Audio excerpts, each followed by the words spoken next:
which among the following cases Supreme Court declared that the limited power of Parliament to amend the Constitution is a basic structure of the Constitution? Minerva Mills case, Indira Shawni case, Quixote Holohan case, S. Sabamai case. So in which among these following norms Supreme Court said that the Parliament has only limited power to amend the Constitution, and that is a part of basic structure? The answer is option A, Minerva Mill cases only.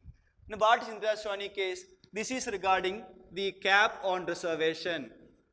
In this case, court fixed a cap that reservation should not exceed 15% except exceptional circumstances or rarest of the rare case. That is what were given in Indira Shawni cases. Now what is Quixote Holohan case? The decision of speaker or chairman regarding the disqualification of member based on anti-defection law is subjected to judicial review. Okay, the anti-defection law says that, originally the act says that the decision of speaker or chairman regarding the anti-defection law is beyond judicial review. But in Quixote Holohan, Supreme Court said that that's not possible. This is under the jurisdiction of court, and judicial review is a part of basic structure of the Constitution. So what is S.R. Bommai case? This is regarding federalism. In S.R. Bommai case, Supreme Court said that the states are not just agents of center. They have their own independent existence, and federalism is a part of basic structure of the Constitution.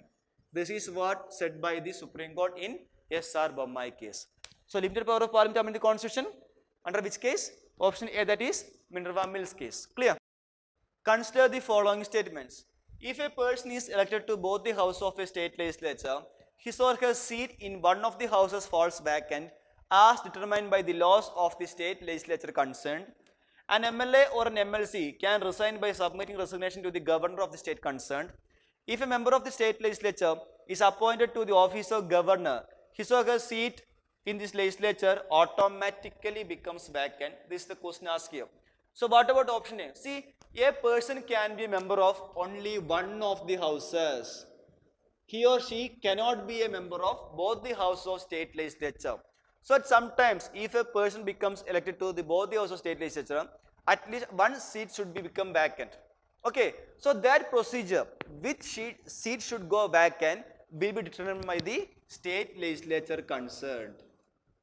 There is no uniform law across the entire country regarding vacancy of seat in case of double membership in a state legislature concerned. The respective state can make a law regarding that. So one is a correct statement here. Regarding to an MLA, an MLA or an MLC, MLC means member of legislative council, can resign by submitting resignation to the governor of state concerned. No, the MLA can submit resignation to speaker, and MLC, member of legislative council, can submit resignation to chairman and not to the governor. So 2 is a wrong statement. Regarding 3, if a member of a state legislature is appointed to the office of governor, his or her seat in the legislature automatically becomes vacant. That is also a correct statement only. Apart from that, if he is also elected to the office of president or vice president also, then also the respective seat becomes vacant automatically. So 2 is a wrong statement here. 1 and 3 are correct. So answer becomes option B, that is 1 and 3 only. Clear? What were the functions of National Judicial Appointments Commission as per the provisions of 99th Constitutional Amendment Act and the National Judicial Appointments Commission Act of 2014? Hope you have heard about the NJAC Act. That is National Judicial Appointments Commission Act. Here that act given some provisions regarding the appointment of judges to higher judiciary. That is regarding appointment of judges to Supreme Court as well as High Court. This act come up with a procedure. Based on so and so procedure, judges can be appointed. But Supreme Court strike down this law as unconstitutional, citing it violates the independence of judiciary. Why? Because here that commission consists of 6 members. Chief Justice of India as the chairperson, 2 senior-most judges of Supreme Court available, Union Law Minister, and 2 eminent members. These 6 persons appoint the judges to higher judiciary. So here the judiciary as well as the executive have an equal say regarding the appointment of judges. So the court said that this violates the independence of judiciary and strike down these laws as unconstitutional. But among that act or that constitutional amendment, there were some provisions. Which among the following is part of that is asked here? To recommend persons for appointment as Chief Justice of India, to recommend persons for appointment as judges of High Court, to recommend transfer of judges from one High Court to another. Answer is option D. All the things are mentioned under that National Judicial Appointments Commission Act. See, that NJAC Act recommended for appointment to Chief Justice of India or the judges of Supreme Court, Chief Justice of various High Court, as other judges of High Court, as well as even transfer of a judge from one High Court to another High Court is also, there was a provision in that NJAC Act. Clear? But thing is that it is stricken by the court as unconstitutional. Answer is option D, 1, 2 and 3.